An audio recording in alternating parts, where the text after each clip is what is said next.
It's time for Movies with Mike Mayo. Our film critic Mike Mayo is serving up fresh reviews of the latest blockbusters, classics you might have forgotten, and listener requests. Movies with Mike Mayo is brought to you by Jersey Mike Subs on Wards Road, Lakeside Drive, and Timberlake Road in Lynchburg. 8:09 on the morning line, and Mike, welcome to the program. Thank you. I'm glad to be back here. And little Western music to get us involved in what we're about to be talking about. Absolutely, little True Grit theme there. Now, if you want to see more of Mike's movie reviews, go to mike-mayo.com. Check out his books there, too.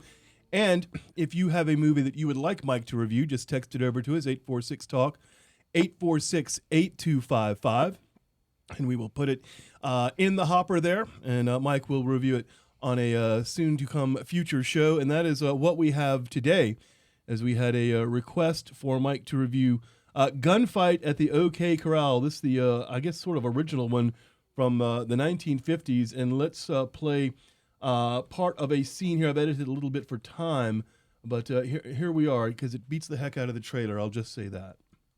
Hello, Shanghai. You and me are gonna settle for this scar you gave me in Wichita. Unbuckle your guns, boys, and come on down to the calaboose with me. You better start praying, Herb. You pulled your last bluff. Let's work him over, boss. That's a real good idea. I'd like to see you do a dance, Marshal. That's mighty brave talk, Shanghai, with 20 men behind you. Let's you and me step out into the street alone. Oh, no. Take this skunk. You gentlemen made such a racket Frank Loving was too scared to deal.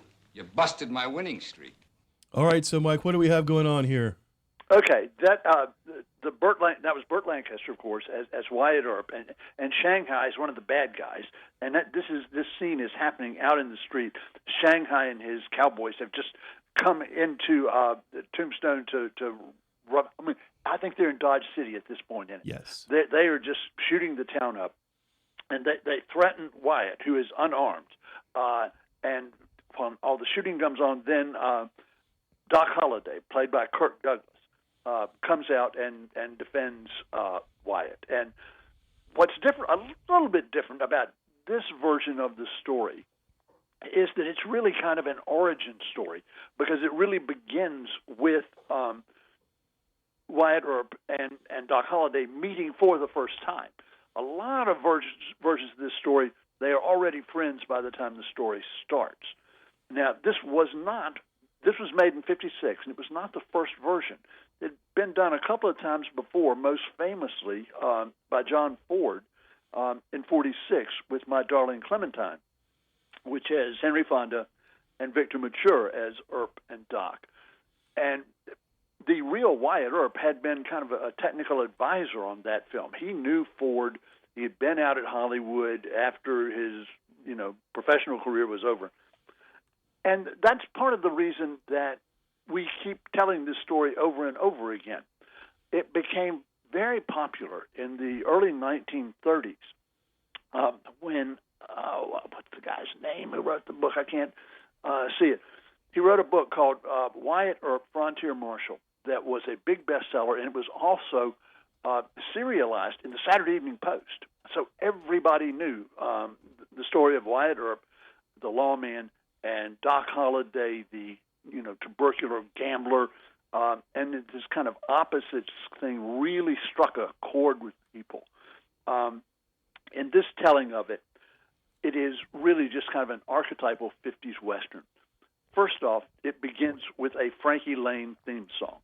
In fact, he comes in as kind of a Greek chorus throughout the film to sing various...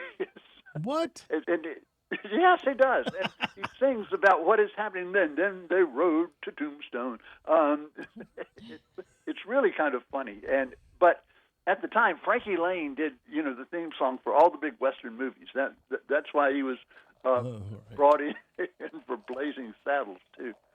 But then after we get past that, we just have all of these scenes of Lancaster and Douglas acting against each other for the most part. And they are a really good pair. I mean, they really, they were Hollywood stars at the top of their game. and they just really did good work together. Now, in the supporting cast, you're going to find lots of familiar faces. Lee Van Cleef, DeForest Kelley, Martin Milner, and finally, a very young Dennis Hopper. Oh, gosh. And in the final reel of this movie, hey, Hopper is wounded in the gunfight at OK Corral. And then for about 2 minutes, he dies.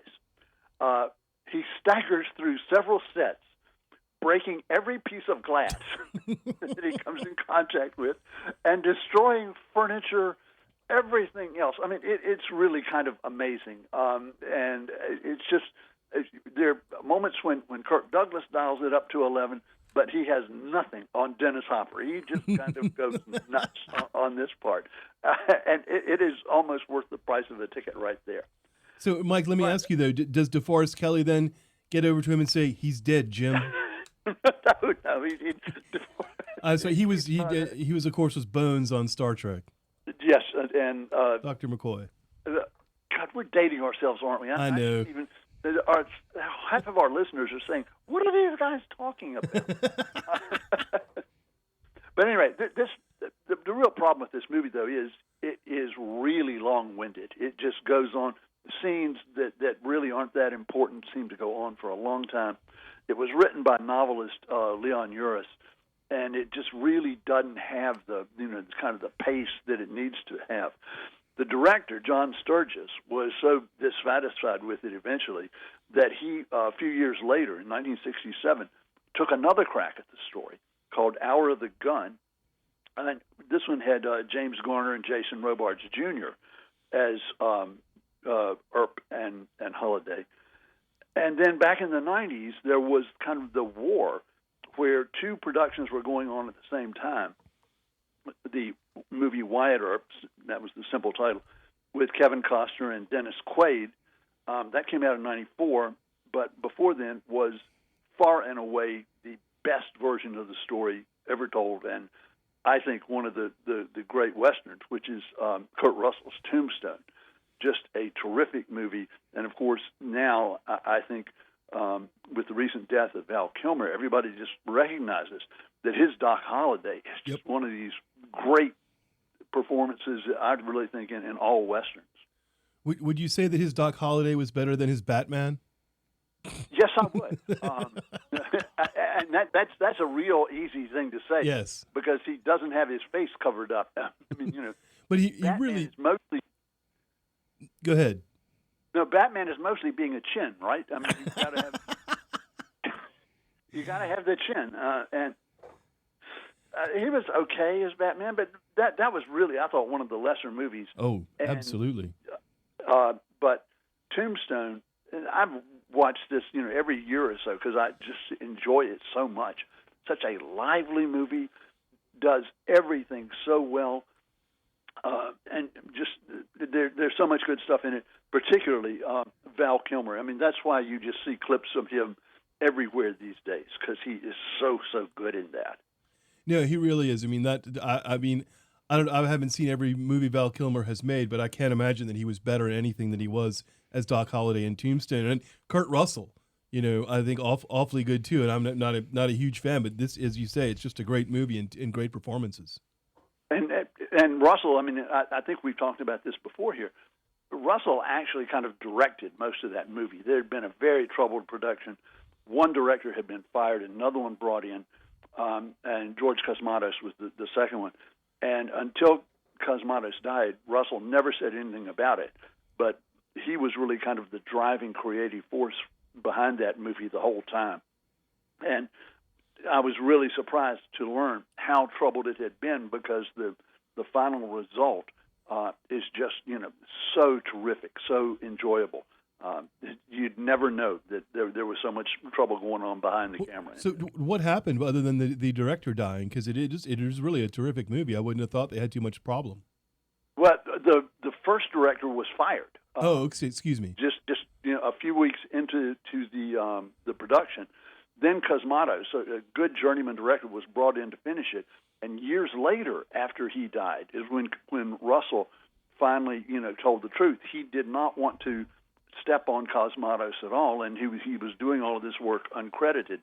So it was just, Russell has been in the film business since he was a child actor in Disney movies, and so he, kind of knows how to play the game, and just wouldn't do anything to take anything away from Cosmatos. So as we look at this, we've got Gunfight at the OK Corral, My Darling Clementine, Hour of the Gun, Wide Earp, and Tombstone. We're saying Tombstone, the best of these, if you're just going to pick one? Oh, yeah. I would. If you haven't seen Gunfight at OK Corral and want to be, kind of a completist on your OK Corral movies, take a look at it. But other than that, it is so dated now that I think it's really hard, I think, particularly for younger viewers, to have the patience to appreciate it. And there are so many things that are now, as I was saying, the Frankie Lane stuff that is, kind of humorous unintentionally. But go back and look at Tombstone again anytime. It is, for my money, far and away the best of these. And I've always been a big fan of My Darling Clementine, the John Ford version. But Tombstone is just so much more enjoyable than any of the other stuff. I mean, it's just a wonderful movie. All right, so there it is. The recommendation is Tombstone. All right, Mike, thank you very much, and we will talk again next week. Thanks, Mike. Take care, guys.